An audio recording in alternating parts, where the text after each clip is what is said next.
Hello student, मैं हूँ रीना। आप देख रहे हैं रीना अकेडमी चैनल। आप सभी का मेरे चैनल पर स्वागत है। मैं अपने आज के इस वीडियो में आपके लिए लाई हूँ कक्षा 1 हिंदी व्याकरण का पार्ट नंबर 9 यानी लेसन 9, जिसमें आज हम सभी लोग सर्वनाम के बारे में पढ़ेंगे। तो बच्चों, आप सभी अंत तक बने रहिए हमारे साथ इस वीडियो में। इस वीडियो के अंत तक आपको सर्वनाम के बारे में संपूर्ण जानकारियां दी जाएंगी। तो बच्चों, जैसा कि हमारे पाठ का नाम है सर्वनाम, तो सबसे पहले हम आपको सर्वनाम का क्या अर्थ होता है ये आपको बताएंगे। तो स्टूडेंट, जैसा कि हमारे पाठ का नाम है सर्वनाम, तो हम इसको जो आपको थोड़ा आसानी से तोड़ के इसका अर्थ समझाने की कोशिश करते हैं। तो सर्व प्लस नाम, सर्वनाम में दो शब्द है, सर्व प्लस नाम। सर्व का अर्थ है सबका और नाम का अर्थ तो नाम ही है, अर्थात सर्वनाम शब्द का अर्थ हुआ सबके नाम की जगह पर प्रयोग हुए शब्द। ठीक है बच्चों, सर्वनाम शब्द का क्या अर्थ होगा? सबके यानी सभी के नाम की जगह पर प्रयोग हुए शब्द। तो आइए इसके बारे में आगे पाठ में हम आपको समझाते हैं। सबसे पहले इस चित्र को पढ़ते हैं। बाहर कौन खड़ा है? एक माँ अपने बच्चे से पूछ रही है और कह रही है बाहर कौन खड़ा है, उसे अंदर बुला लो। तो उस बच्चे ने कहा वह मेरा दोस्त है। फिर सेकंड चित्र में दूसरे चित्र में माँ अपने बच्चे से कह रही है तुम कहाँ जा रहे हो? तो बच्चा कह रहा है मैं खेलने जा रहा हूँ। तो इस तरह से बच्चों यहाँ पे उसे, वह, तुम, मैं, ये जो शब्द प्रयोग हुए हैं ये सभी सर्वनाम के शब्द हैं। यानी उसे, वह, तुम, मैं, इन शब्दों के जगह पर किसी न किसी का नाम तो जरूर रहा होगा। तो यही बच्चों सर्वनाम का अर्थ है कि जो नाम वाले शब्द होते हैं, अगर किसी का नाम है, उन नाम की जगह पे जिन शब्दों का हम प्रयोग करते हैं उन्हीं शब्दों को हम सर्वनाम शब्द कहते हैं। तो आगे से हम पाठ से समझ लेते हैं। हमने देखा कि इन चित्रों में नाम की जगह उसे, वह, तुम, मैं जैसे शब्दों का प्रयोग किया गया है और ये सभी शब्द नाम यानी संज्ञा वाले शब्द की जगह आए हैं, इन्हें सर्वनाम कहते हैं। यानी संज्ञा वाले शब्द यानी जितने भी नेमिंग वर्ड्स होते हैं, जितने नाम वाले शब्द होते हैं, उन्हीं को हम संज्ञा कहते हैं और संज्ञा शब्दों के जगह पर ही सर्वनाम शब्द का हम प्रयोग करते हैं। यानी जहाँ पे किसी का नाम आए वहां पे अगर हम नाम नहीं लेना चाहते हैं तो वहां पे हम सर्वनाम शब्द का यानी सभी के नाम की जगह पे जिन शब्दों का हम प्रयोग करते हैं, अभी हमने इसके अर्थ में जाना सर्वनाम के, तो उन्हीं शब्द को ही हम सर्वनाम कहते हैं और सर्वनाम का प्रयोग ही हम नाम वाले शब्दों की जगह पर करते हैं। तो इस तरह से बच्चों आगे हम इसकी परिभाषा देख लेते हैं।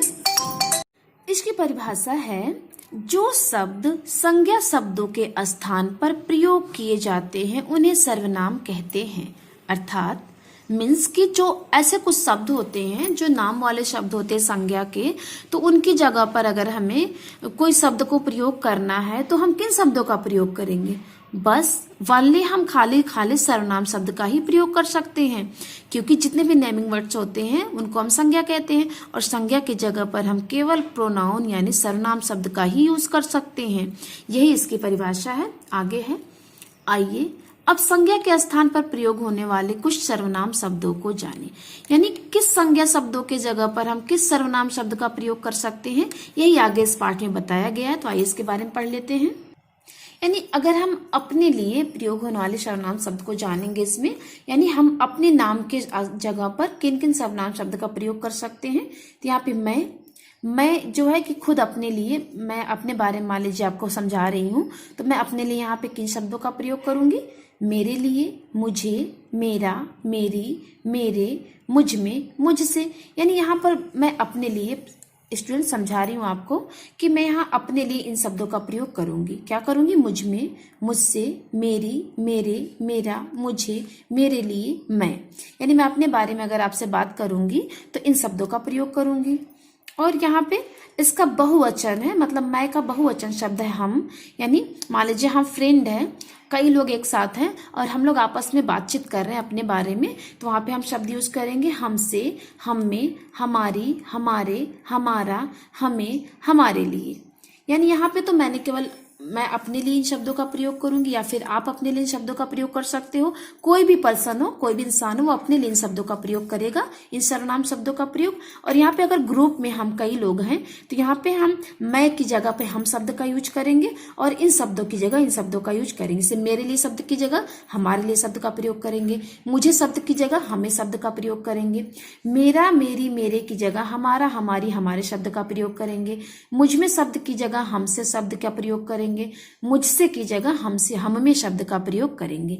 तो इस तरह से मैं एक वचन यानी कोई एक अपने लिए प्रयोग कर सकता है और हम बहुवचन शब्द है जहां पे कई लोग जो है एक साथ अपने लिए इन शब्दों का प्रयोग कर सकते हैं। मान लीजिए आप मतलब एक फैमिली मेंबर में रहते हो, कई लोग हो, तो वहां पे आप फैमिली मेंबर की हैसियत से इन शब्दों का प्रयोग कर सकते हो, या फिर फ्रेंड है आप लोग कई लोग, तो वहां पे इन शब्दों का प्रयोग खुद अपने लिए कर सकते हैं। आगे है, अब आपके सामने वाले जो लोग हैं उनके लिए आप किन सर्वनाम शब्दों का प्रयोग करोगे, तो वहां पे इसको बताया गया है।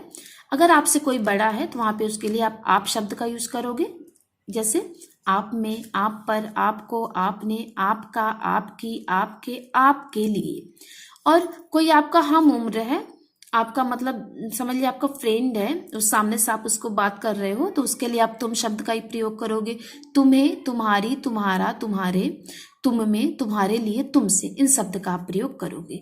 बड़े के लिए आप शब्द का प्रयोग करोगे, अपने हम उम्र के लिए तुम शब्द का प्रयोग करोगे। आगे है, किसी और के लिए प्रयोग होने वाले सर्वनाम शब्द। मतलब अब तक तो हमने पढ़ा कि हम अपने लिए किस शब्द का प्रयोग करेंगे, अगर हम अकेले हैं तो, ग्रुप में हैं तो, और अपने सामने के लिए, हम अपने सामने वाले के लिए जो हमसे बड़ा, जो हमारा हम उम्र है। अब हम मतलब इसमें सीखेंगे उन शब्दों के बारे में जो वहां पे मौजूद ना हो लेकिन उनके बारे में बात की जा रही हो। जैसे वह, अगर कोई अकेला है तो उसके लिए हम वह शब्द का प्रयोग करेंगे।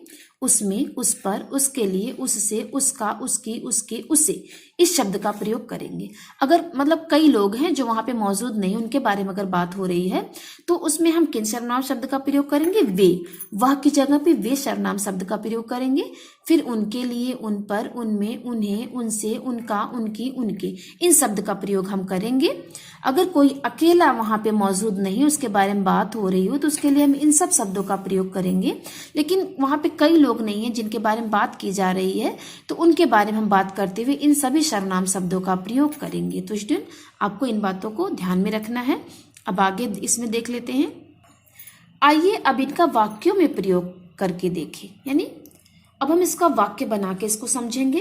राम के पास एक खिलौना है, वह उससे खेल रहा है। सोनू और रानू के पास एक गेंद है, वे उससे खेल रहे हैं। तो यहाँ राम के स्थान पर वह, सोनू और रानू के स्थान पर वे, खिलौना तथा गेंद के स्थान पर उससे सर्वनाम शब्दों का प्रयोग किया गया है, अतः ये सर्वनाम शब्द हैं। यानी यहाँ पे आप देख रहे हैं राम, खिलौना, ये दोनों किसी न किसी व्यक्ति या वस्तु का नाम है। तो यहाँ पे राम की जगह पर वह और खिलौना की जगह पर उससे शब्द का प्रयोग किया गया है, इसीलिए ये नाम की जगह पर प्रयोग हुए शब्द हैं, इसलिए ये दोनों सर्वनाम है। यानी राम के स्थान पर वह शब्द का प्रयोग हुआ है और खिलौना के स्थान पर उससे शब्द का प्रयोग हुआ है, तो इसलिए राम और खिलौना संज्ञा है और इस संज्ञा के स्थान पर वह और उससे सर्वनाम शब्द का प्रयोग किया गया है। अब नेक्स्ट है सोनू, रानू और गेंद। तो सोनू, रानू, गेंद, ये दोनों जो है, तीनों जो है संज्ञा है, क्योंकि ये दोनों व्यक्तियों के नाम है, इंसानों के नाम है, और ये एक वस्तु का नाम है, खिलौने का नाम है। तो यहाँ पे सोनू, रानू की नाम की जगह पे वे शब्द का प्रयोग हुआ है और गेंद की जगह पे उससे सर्वनाम शब्द का प्रयोग हुआ है।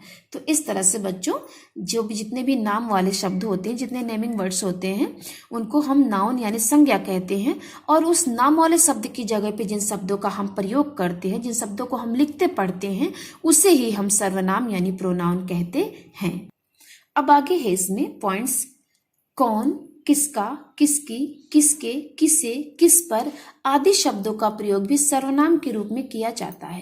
यानी जब हम सर्वनाम मतलब जब हम किसी से प्रश्न करेंगे, उसका नाम नहीं लेंगे, तो वहां पर हम ये शब्द का प्रयोग कर सकते हैं कि वहां कौन है, यह किसका घर है, यह किसकी गुड़िया है, यह किसके लिए है, यह किसे देना है, या ये किस पर आजमाना है। इस तरह से ये शब्द भी सर्वनाम शब्द का ही शब्द है।